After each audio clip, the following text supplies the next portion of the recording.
ഈ NBTC എന്ന് പറയുന്ന കമ്പനിയിലെ ഈ ലേബർ ക്യാമ്പിലാണ് ഈ തീ ഇന്നലെ പിടിച്ചത്. ഒരു കുവൈറ്റി സ്വദേശിയുടേതാണ് ഈ കെട്ടിടം. NBTC എന്ന കമ്പനി, ആ കമ്പനിയുടെ ഉടമ മലയാളിയാണ്, പ്രേക്ഷകർക്കെല്ലാം അറിയാവുന്ന KG എബ്രഹാം. ആ KG എബ്രഹാമിൻ്റെ ഉടമസ്ഥതയിലുള്ള NBTC എന്ന കമ്പനി കുവൈറ്റിലെ വലിയൊരു കൺസ്ട്രക്ഷൻ കമ്പനിയാണ്. ആ കമ്പനിയിൽ പണിയെടുത്തിരുന്നവരാണ് 20,000-ഓളം തൊഴിലാളികളുണ്ട്. അതിൽ കൂടുതലും മലയാളികളുമുണ്ട്, ഫിലിപ്പീനികളുമുണ്ട്. അപ്പോൾ ആ മലയാളികൾ കൂടുതലും താമസിക്കുന്നത് ഈ മംഗഫ് എന്ന് പറയുന്ന ഈ സ്ഥലത്താണ്. NBTCയുടെ ക്യാമ്പ് നമ്പർ 4-ൽ ബ്ലോക്ക് 4 എന്ന് പറയുന്ന സ്ഥലത്താണ്. മംഗഫിലെ ബ്ലോക്ക് 4 എന്ന് പറയുന്ന സ്ഥലത്ത് ഇത്തരം ധാരാളം ലേബർ ക്യാമ്പുകളുണ്ട്. ആ ലേബർ ക്യാമ്പുകളിൽ ഒന്നാണ് ഈ കെട്ടിടം.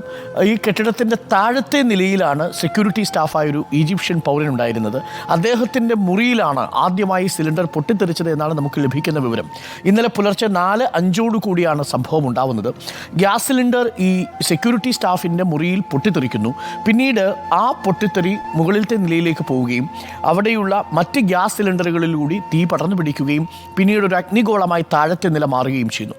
അവിടെ നിന്ന് മുകളിലേക്ക് തീ പടരുകയും തീ പടരുന്നതിനോടൊപ്പം പുകച്ചുരുളുകൾ സ്റ്റെയർകേസ് വഴി മുകളിലേക്ക് പോയി എന്നാണ് നമ്മൾ മനസ്സിലാക്കുന്നത്. പലപ്പോഴും ഗാഠനിദ്രയിലാണ്. പുലർച്ചെ 4 മണി കഴിഞ്ഞ് 5 മിനിറ്റ് സമയം. പലരും നൈറ്റ് ഷിഫ്റ്റ് കഴിഞ്ഞ് തിരിച്ചു വന്ന് ഉറങ്ങാൻ കിടന്നു ഉറക്കത്തിലേക്ക് വഴുതി വീഴുന്നതേ ഉണ്ടായിരുന്നുള്ളൂ.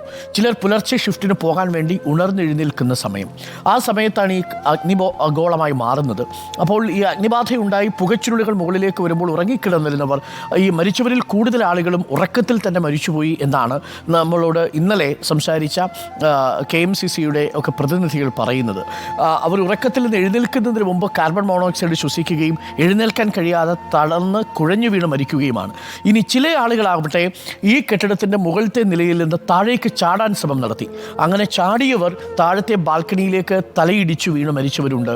അതിൽ ചിലർ വെള്ളക്കെട്ടിലേക്ക് എടുത്ത് ചാടിയവരുണ്ട്. അവിടെ ഒരു വലിയ വാട്ടർ ടാങ്ക് ഉണ്ടായിരുന്നു. ആ വാട്ടർ ടാങ്കിലേക്ക് എടുത്തു ചാടി രക്ഷപ്പെടാൻ ശ്രമിച്ചവരുണ്ട്. ബാൽക്കണിയിൽ നിന്ന് ഈ പുതപ്പുകൾ കെട്ടി താഴേക്ക് ഇറങ്ങി വന്ന മനുഷ്യരുണ്ട്. അവരിൽ ചിലർക്കും ജീവൻ നഷ്ടപ്പെട്ടിട്ടുണ്ട്, ചിലർ രക്ഷപ്പെടുകയും ചെയ്തിട്ടുണ്ട്. 195 പേരാണ് ഈ കെട്ടിടത്തിൽ താമസിച്ചിരുന്നത്. ഇതിൽ 49 പേർക്കാണ് ജീവൻ നഷ്ടപ്പെട്ടത്. 146 പേരും ഇപ്പോൾ സുരക്ഷിതരാണ് എന്നാണ് അധികൃതർ അറിയിക്കുന്നത്. ഇന്നലെ പുലർച്ചെ 4:05 മംഗാഫ് എന്ന് പറയുന്ന പ്രദേശത്തെ NBTCയുടെ ലേബർ ക്യാമ്പിൽ തീപിടുത്തമുണ്ടായത്. മംഗഫ് എന്ന് പറയുന്നത് കുവൈറ്റിൽ ധാരാളം മലയാളികൾ തിങ്ങിപ്പാർക്കുന്ന ഒരു പ്രദേശമാണ്. ഇത് ബാച്ചിലർ ക്വാർട്ടേഴ്സ് അക്കോമഡേഷനാണ് അവർക്ക് കമ്പനി ഒരുക്കുക. ഇവർ ഫാമിലി ക്വാർട്ടേഴ്സ് അല്ല. അതുകൊണ്ട് തന്നെ 3 പേരൊക്കെ ഒരു അപ്പാർട്ട്മെൻറ്റിൽ ഉണ്ടായിരുന്നു എന്നാണ് നമ്മൾ മനസ്സിലാക്കുന്നത്.